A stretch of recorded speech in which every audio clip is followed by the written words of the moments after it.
Hello everyone. This is the 11th and the last video of this chapter Human Health and Disease. इसके पहले वाले videos में हम लोग ने इसका जो प्रीवियस पूरा पार्ट है वो कंप्लीट कर लिया है और ड्रग्स तक हम लोग डिस्कस कर चुके हैं ऑलरेडी। और अब हम बात करेंगे एडोलेसेंस और ड्रग एब्यूज़, उसके कॉजेज़ क्या इफ़ेक्ट्स हैं, ठीक है, उनसे कैसे बचा जा सकता है, इसके बारे में हम लोग आइए चलिए बात करते हैं। तो adolescence and drugs alcohol abuse. देखो, फर्स्ट ऑफ ऑल एडोलेसेंट जो स्टेज है ये आपके लाइफ का एक फेस है। तो एडोलेसेंस फेस क्या होता है? देखो, adolescence phase is a period of dramatic physical and psychological change in a person. That means जो एडोलेसेंस जो एज है आपका वो आपसे 12 टू 18 ईयर्स रहता है, ठीक, जिसमें आप ना चाइल्ड होते हैं, बच्चे होते हैं, ना ही आप एडल्ट होते हैं। तो ये बीच का एक ट्रांजिशन पीरियड है जिसमें जो भी चाइल्ड होता है उसमें सेक्सुअल मैच्योरिटी आती है, रिप्रोडक्टिव मैच्योरिटी आती है, ठीक है, और उसके रिप्रोडक्टिव ऑर्गन्स फंक्शनल होते हैं। जैसे प्यूबर्टी के बाद से आपका एडोलेसेंट फेज स्टार्ट हो जाता है। जो बॉयज़ हैं उनमें प्यूबर्टी आती है 13 टू 14 ईयर्स पे, और जो गर्ल्स होती हैं उसमें 12 टू 13 ईयर्स पे प्यूबर्टी होती है। प्यूबर्टी जो फेस है उसमें आपके रिप्रोडक्टिव ऑर्गन्स सेक्सुअली मैच्योर होते हैं और आपकी बॉडी प्रॉपरली डेवलप्ड 18 ईयर्स तक होती है, ठीक है, फॉर द सेक्सुअल मैच्योरिटी जो आप हैं तब 18 ईयर्स के बाद आप एडल्ट में आते हैं। इससे पहले की जो फेस है, जो एडोलेसेंस फेस है, वो टीनेज फेस होती है जिसमें आप टीनेजर्स कहलाते हैं। और ये एक तरह का लिंक है, it is a link between the childhood and adulthood. तो चाइल्डहुड और एडल्टहुड के बीच का जो फेस है वो आपका एडोलेसेंट कहलाता है। An adolescent person is at high risk of falling in the trap of drugs alcohol abuse. देखो, जो एडोलेसेंस फेज में होता है उस टाइम पे ना आप बच्चे हैं ना ही आप पूरी तरीके से एडल्ट हैं। आप अभी प्रॉपरली पूरी तरीके से कहते हैं कि जो सब कुछ सोचने समझने की अभी आप में वो मैच्योरिटी नहीं आई होती है। तो इस टाइम पे आप अल्कोहल्स या ड्रग्स या स्मोकिंग्स, इन सब के जाल में बहुत जल्दी ही फंस सकते हैं। तो आइए, क्या क्या कॉज हो सकते हैं ड्रग अब्यूज़ के, कैसे किस तरीके से जो टीनेजर्स हैं वो इस ड्रग्स के अब्यूज़ में फंसते हैं, तो उनके बारे में बात करते हैं। देखिए, पहला है क्यूरियोसिटी, जिज्ञासा। जनरली बच्चों को, जो टीनेजर्स होते हैं, उनको बहुत जिज्ञासा होती है कि स्मोक करके कैसा लगेगा, जो वाइन्स है, जो शराब है, उसको पी करके कैसा लगेगा, अल्कोहल जो है। और तो उस तरीके से, एक तरीके से क्यूरियोसिटी में वो ये चीज़ स्टार्ट करते हैं। नीड फॉर एडवेंचर, तो टीनेजर्स जैसा आप जानते हैं कि उनमें एड्रेनलिन और जो एक्साइटमेंट होता है वो बहुत ही हाई लेवल पे रहता है। तो एडवेंचर और एक्साइटमेंट की ज़रूरत की वजह से भी वो अल्कोहल और ड्रग्स, स्मोकिंग, इन सब के स्टार्ट करते हैं। एंड एक्सपेरिमेंटेशन, एक्सपेरिमेंटेशन मतलब वो हर चीज़ करके देखना चाहते हैं, मतलब कि एक बार स्मोक करके देखते हैं कैसा लगता है, एक बार अल्कोहल लेकर के देखते हैं कैसा लगता है। तो curiosity, need for adventure, excitement और एक्सपेरिमेंटेशन, ये मेन कॉजेज़ हैं, ये बहुत ही ज़्यादा कॉमन कॉज हैं जो यंगस्टर्स को मोटिवेट करते हैं इन ड्रग्स और अल्कोहल के अब्यूज़ के लिए, कि ड्रग्स और अल्कोहल की तरफ आप चलें और ड्रग्स और अल्कोहल आप लें। इनके लिए ये जो कॉज हैं ये सबसे ज़्यादा मोस्ट ही कॉमन, सबसे ज़्यादा मोस्ट कॉमन कॉज आपके ये हैं। अ चाइल्ड्स नेचुरल क्यूरियोसिटी, देखो हर बच्चे में एक नेचुरल, एक कहते हैं प्राकृतिक रूप से एक जिज्ञासा होती है और जो उसको मोटिवेट करती है एक्सपेरिमेंट करने के लिए, कि चलो ये करके देखते हैं क्या होता है, चलो ये वायर को टच करके देखते हैं कि करंट कितना लगता है। तो इस तरीके की बहुत सारी जिज्ञासा होती है, तो वो जनरली मोटिवेट करती है उसको एक्सपेरिमेंट करने के लिए। और धीरे धीरे this is complicated further by effects that might be perceived as benefit. अब जैसे जो बच्चे हैं, जो टीनेजर्स हैं, टीनेजर्स जब उस पर्टिकुलर ड्रग्स या अल्कोहल या स्मोकिंग जब वो करते हैं तो उससे उनको जो शुरुआती बेनिफिट लगता है, मतलब जो उनको लगता है अरे बहुत ही अच्छा लग रहा है, ये तो बहुत ही सूथिंग ड्रग है, इससे तो बहुत हमको रिलैक्स फील हो रहा है, तो ये जो होता है, ये इफेक्ट जो होते हैं, ये धीरे धीरे धीरे आगे कॉम्प्लिकेट करते जाते हैं। The first use of drugs and और अल्कोहल, जो पहला यूज़ होता है ड्रग का, वो सिर्फ क्यूरियोसिटी और एक्सपेरिमेंटेशन में होता है। लेकिन धीरे धीरे जो टीनेजर्स होते हैं वो छोटी मोटी प्रॉब्लम्स में, जैसे एग्जामिनेशन का फियर है, या कोई भी अगर उनको कोई प्रॉब्लम है, किसी तरह की कोई फ्रेंड्स रिलेटेड प्रॉब्लम है, कोई रिलेशनशिप प्रॉब्लम्स हैं, तो उससे वो एस्केप करने के लिए, भागने के लिए, फिर उन प्रॉब्लम्स को फेस करने से भागने के लिए वो इनका यूज़ करना शुरू कर देते हैं, ड्रग्स का, अल्कोहल का। ऑब्वियस जो स्ट्रेस है, ठीक है, स्ट्रेस, लोग बच्चों को स्ट्रेस होता है और अपने एकेडमिक्स और एग्जामिनेशन में जो एक्सेल मतलब एक्सीलेंट पोजीशन लाने का जो प्रेशर होता है, वो भी एक बहुत बड़ा रोल प्ले करता है इनको यंगस्टर्स को, कि वो अल्कोहल और ड्रग्स की तरफ झुकें। तो ड्रग्स और अल्कोहल की तरफ बच्चों को जाने के लिए एक बहुत बड़ा बच्चों के लिए प्रेशर होता है, और जब वो ड्रग्स अल्कोहल या स्मोकिंग के करते हैं तो उनको उससे रिलैक्स फील होता है और धीरे धीरे उनकी वो आदत पड़ जाती है। कभी कभी कुछ ये टीनेजर्स जो हैं, वो जो यूथ हैं, वो इसको बहुत कूल मानते हैं, मतलब स्मोक करना उनको लगता है ये बहुत कूल है, बिहेवियर है, ये बहुत ही लोगों को पसंद आएगा, ऐसा बिहेवियर ज़्यादा लोगों को ये पसंद होता है। तो progressive to smoke, use drugs, alcohol, वो सिर्फ अपने सोसाइटी में अपने आप को ज़्यादा कूल दिखाने के लिए, अपने आप को ज़्यादा डैशिंग दिखाने के लिए वो इस तरफ भी जाते हैं। It also a major cause of for the youth to start these habits. और लोग जो बच्चे हैं, जो टीनेजर्स हैं, वो इन हैबिट्स में पड़ जाते हैं। साथ ही साथ हम लोग ने देखा है कि जो टेलीविज़न्स हैं हमारे, टीवी हैं, मूवीज़ हैं, न्यूज़पेपर्स हैं, इंटरनेट हैं, वो इन सब चीज़ों को, ड्रग्स को, अल्कोहल को, स्मोकिंग को बहुत ही ज़्यादा प्रमोट करते हैं। इनसे भी बहुत ज़्यादा हेल्प मिलती है बच्चों को। बच्चे जो आजकल मूवीज़ हैं, जो एल्बम्स हैं, जो न्यूज़पेपर्स हैं, जो कॉमर्शियल्स हैं, उनमें देखते हैं और उसमें उसको, उस अल्कोहल को या सिगरेट स्मोकिंग को बहुत ही एक कूल बिहेवियर दिखाया जाता है, तो बच्चे भी उसकी तरफ बहुत ज़्यादा मोटिवेट हो जाते हैं। दूसरे भी बहुत सारे फैक्टर्स हैं जो ड्रग्स और अल्कोहल के अब्यूज़ के लिए जो एडोलेसेंस फेज़ में रहते हैं, वो है अनस्टेबल और unsupportive family structure. That means बहुत से बच्चों में फैमिली जो स्ट्रक्चर होता है, जो मदर हैं, जो फादर हैं, उनमें रिलेशनशिप अच्छा नहीं होता है, फादर अल्कोहलिक होता है, और मतलब घर से अगर प्रॉपर सपोर्ट नहीं है, अगर फैमिली स्ट्रक्चर अनस्टेबल है, फैमिली प्रॉब्लम्स बहुत ज़्यादा हैं, और पीयर प्रेशर और जो फ्रेंड्स का प्रेशर है, मतलब अगर आपके फ्रेंड्स हैं अल्कोहलिक हैं, आपके फ्रेंड्स जो हैं वो ड्रग अब्यूज़र्स हैं, तो वो आपको भी ज़रूर प्रेशराइज करेंगे इस तरफ आने के लिए। तो ये कुछ ऐसे फैक्टर्स हैं जो यंगस्टर्स को, जो यूथ को इस ड्रग्स और अल्कोहल के अब्यूज़ के लिए मोटिवेट करते हैं। तो ऐसा नहीं होना चाहिए। अब हम बात करते हैं एडिक्शन और डिपेंडेंस की। देखिए, ड्रग्स जो हैं वो फ्रीक्वेंटली यूज़ की जाती हैं क्योंकि उनको उनके बेनिफिट्स परसीव होते हैं। जैसे अभी आपको बहुत प्रेशर है, आप बहुत स्ट्रेस हो रहा है, आप गए एक सिगरेट स्मोक की और आपको एक बहुत ही कुछ समय के लिए बेनिफिट मिला, आपको सूदिंग लगा, आप फिर उसके बाद जब भी कभी आपको स्ट्रेस होगा आप दोबारा से उसकी तरफ जाएंगे। या फिर कभी ये इनहेरेंट एडिक्टिव नेचर होता है इन सब्सटेंस का। जैसे आपकी फैमिली में आपके फादर, उनके फादर या उनके फादर, मतलब अगर सभी अल्कोहलिक हैं तो आप में भी उसकी डिपेंडेंसी, एडिक्शन जो है वो डेवलप हो जाएगा। एडिक्शन एक साइकोलॉजिकल अटैचमेंट भी है बहुत से सब्सटेंस के लिए।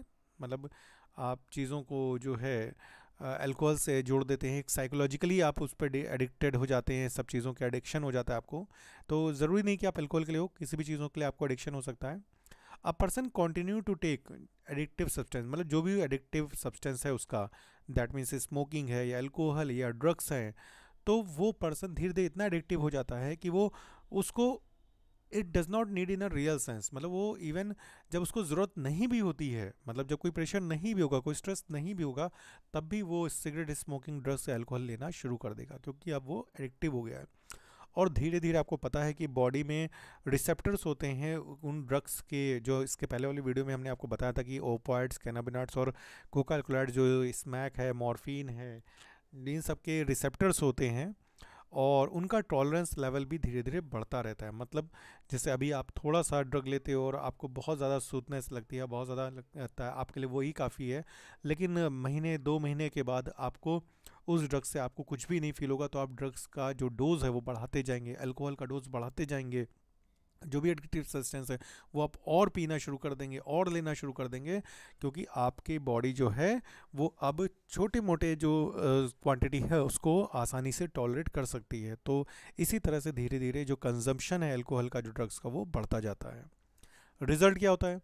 Body craving for higher dose. अब बॉडी क्रेव करती है, आपको ज़्यादा डोज के लिए वो मांगती है उससे कि, तो आप अगर अल्कोहल ले रहे हैं और आप थोड़ा अल्कोहल ले रहे हैं तो आपको उससे कुछ भी नहीं होगा, फिर आप बहुत ज़्यादा अल्कोहल लेना शुरू कर देंगे, बहुत ज़्यादा ड्रग्स लेना चाहिए, मतलब बॉडी क्रेव करेगी आपको हायर डोज के लिए।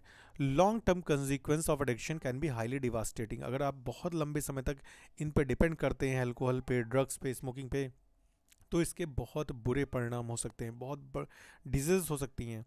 अब इसके लिए प्रॉपर नॉलेज है, एजुकेशन है और रेगुलर गाइडेंस है, यूथ को देना चाहिए, यूथ को जो यंगस्टर्स उनको बताना चाहिए, और इस तरीके से हम उनको सेफगार्ड कर सकते हैं, उनको बचा सकते हैं इन अभिशापों से, इन इविल्स से। ये जो ड्रग्स का, अल्कोहल का, जो सिगरेट स्मोकिंग जो इविल्स हैं, इनसे अब उनको हम बचा सकते हैं। मोर इम्पॉर्टेंटली बहुत ज़्यादा इंपॉर्टेंट है कि एडोलेसेंस जो एज होती है, adolescence is an age where children are very susceptible to get influence by many things.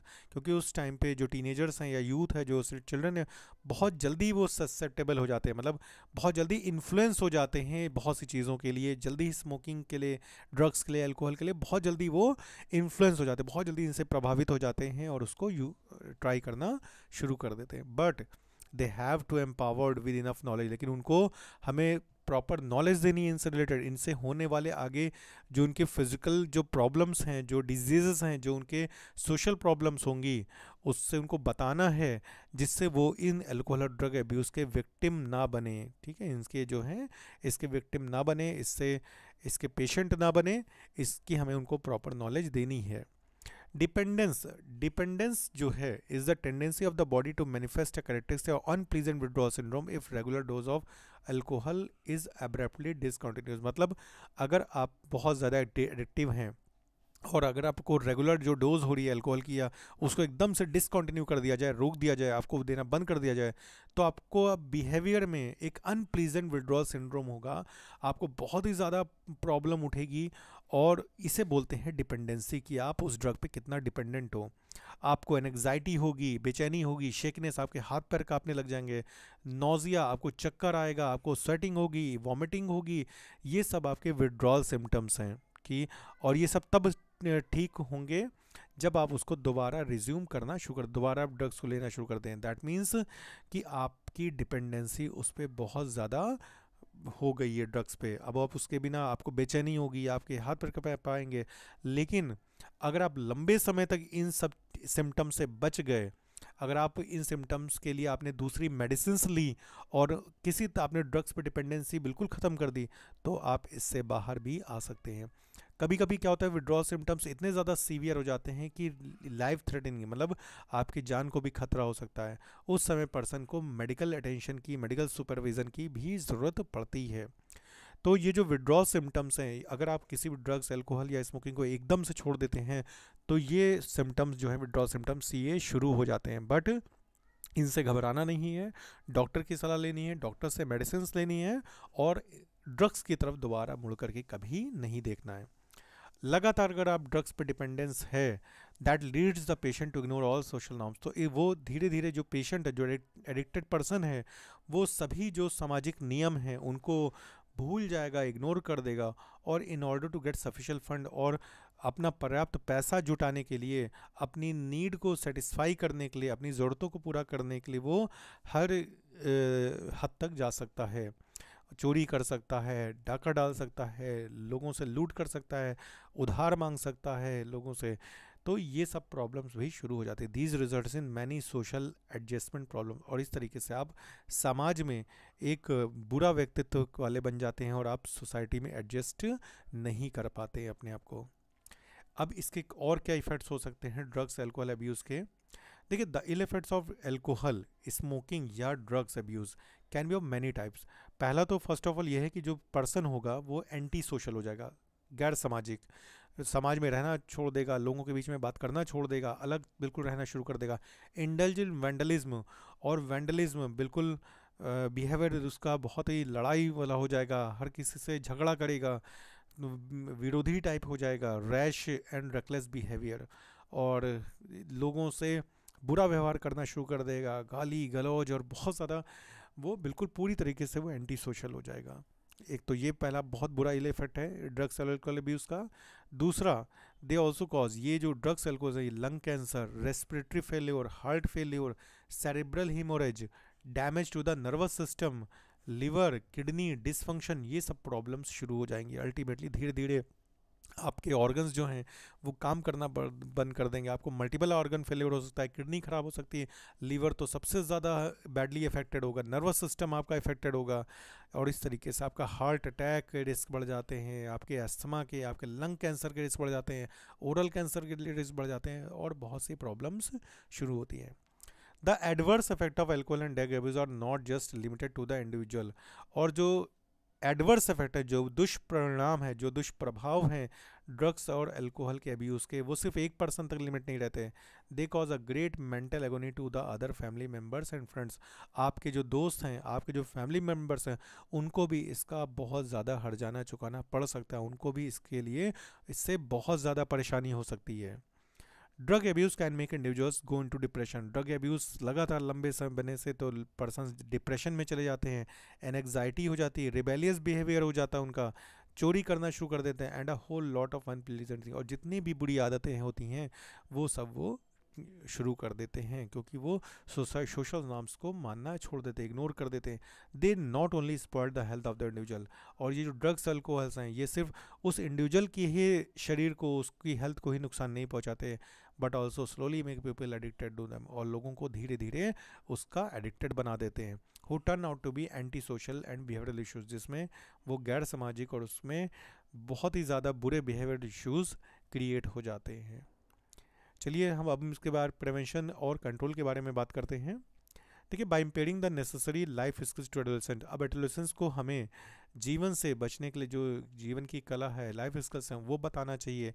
Making them realise, उनको इस बात का रियलाइजेशन होना चाहिए कि ड्रग्स और अल्कोहल के अब्यूज़ के क्या हार्मफुल इफ़ेक्ट्स हो सकते हैं। अगर ऐसा उनको आ गया, a lot can be prevented, और इससे आप बहुत कुछ बच सकते हो। ठीक है, आपका बहुत कुछ बच सकता है। प्रॉपर काउंसलिंग होनी चाहिए, एजुकेशन को प्रॉपर देनी चाहिए इसके बारे में। Not following to peer pressure, अपने दोस्तों के कभी बहकावे में ना आए, उनके प्रेशर में ना आए।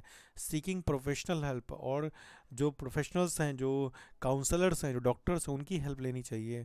ये सब कुछ ऐसे तरीके हैं जिससे हम इस बड़े प्रॉब्लम्स को कंट्रोल कर सकते हैं। पेरेंट्स और टीचर्स, ये इनको जिम्मेदारी निभानी चाहिए टू आइडेंटिफाई सिचुएशंस की, उन सिचुएशंस को पहचानने की कि जब कोई भी पर्सन जो होता है दैट ट्रिगर अनवांटेड बिहेवियर, जो उसके अनवांटेड बिहेवियर के लिए उसको ट्रिगर करता है। कोई भी स्टूडेंट है, कोई भी आपके फैमिली मेम्बर है, अगर उसको इस तरह का स्ट्रेस हो रहा है लंबे समय से, अगर वो इस तरह की एक्टिविटीज़ में इन्वॉल्व हो रहा है, तो तुरंत उसका प्रॉपर गाइडेंस, उसके प्रॉपर एजुकेशन, उसको उसकी काउंसलिंग करनी चाहिए, और उसको इससे होने वाले जो दुष्परिणाम है उसके बारे में भी बताना चाहिए। इस तरीके से हम अपने जो सोसाइटी है और जो हमारी फैमिली है, उसको हम इस तरीके से अभी से उस पर्सन को भी बचा सकते हैं। तो चलिए, ये हम लोग ने ड्रग्स अल्कोहल्स के बारे में और एडोलेसेंट फेज के बारे में बहुत कुछ बात कर ली है। तो आई होप आप लोग को ये समझ में आएगा। ये चैप्टर आपका human health and disease proper complete हो गया होगा। इसके डेटास पे बहुत ज़्यादा ध्यान दीजिएगा सभी वीडियोस में, और अगर आप इसको प्रॉपरली पढ़ेंगे तो आप एनसीईआरटी की, सीबीएसई बोर्ड के जितने भी क्वेश्चंस हैं या किसी भी कंपटीशन में आने वाले क्वेश्चंस हैं, उन सभी को सॉल्व कर लेंगे। चलिए, तब तक के लिए thank you all and have a nice day बेटा।